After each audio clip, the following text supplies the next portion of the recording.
Meditation যে কতটা important একটা জিনিস যা প্র্যাকটিস না করলে জানা যায় না।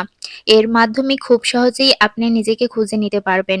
ভারতে একটি প্রাচীন গল্প আছে যেখানে ১০ জন অন্ধ মানুষ আছে।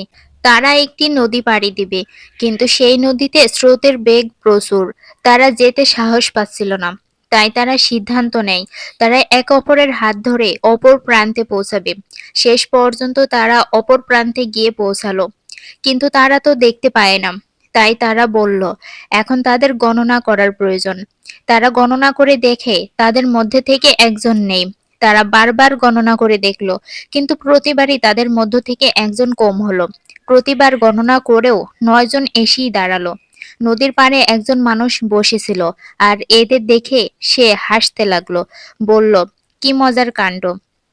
আর অন্যদিকে ওই অন্ধ ৯ জন কান্না করতে লাগলো যে তারা তাদের মধ্য থেকে একজনকে হারিয়ে ফেলেছে।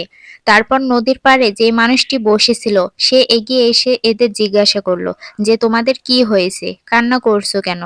আর তখন সব খুলে বলল তাকে। তখন সেই ব্যক্তি বলল, তোমরা আবার লাইন করে দাঁড়াও। তারপর বলল, আমি প্রথম ব্যক্তিকে একবার আঘাত করব, তখন বলবা এক। দ্বিতীয় ব্যক্তিকে ২ বার আঘাত করব, তখন সে বলবা ২। আর তৃতীয় ব্যক্তিকে ৩ বার আঘাত করব, তখন সে বলবা ৩।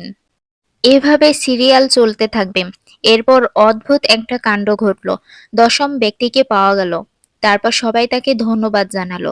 তারপর অন্ধ ব্যক্তিরা জিজ্ঞাসা করলো যে আমরাও তো গণনা করছিলাম, কিন্তু একজন কম হচ্ছিল কেন? কিভাবে তা হলো? তখন ওই ব্যক্তি বলল, এটা একটা অতি প্রাচীন রহস্য যা তোমাদের না জানলেও হবে। তোমরা তোমাদের গন্তব্যে রওনা দাও। তাহলে কি সেই রহস্য প্রাচীন? আসলে অন্ধ ব্যক্তিরা যখন গণনা করছিল, তখন যে গণনা করছিল সে নিজেকেই গণনার মধ্যে ধরছিল না। বাস্তব জীবনেও একজন ব্যক্তি নিজের ব্যাপারে ভুলে যায়। আর আমি এই গল্পটি বললাম একটা লাইন বোঝার জন্য, যে আমরা সারা জীবন অন্যের জন্য করে যাই, কিন্তু নিজের জন্য যে কিছু করতে হবে তা আমরা ভুলে যাই।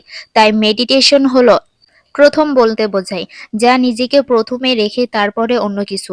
তাই আজ থেকে নিজেকে নিয়ে ভাবুন সবার আগে। মেডিটেশন শুধু আধ্যাত্মিক চর্চা নয়, বরং এটি একটি সুস্থ, প্রশান্ত ও ভারসাম্যপূর্ণ জীবনযাপনের বৈজ্ঞানিক একটি উপায়। ভিডিওটি যদি ভালো লেগে থাকে অবশ্যই আমার চ্যানেলটাকে সাবস্ক্রাইব করে একটা লাইক করে যাবেন। ধন্যবাদ।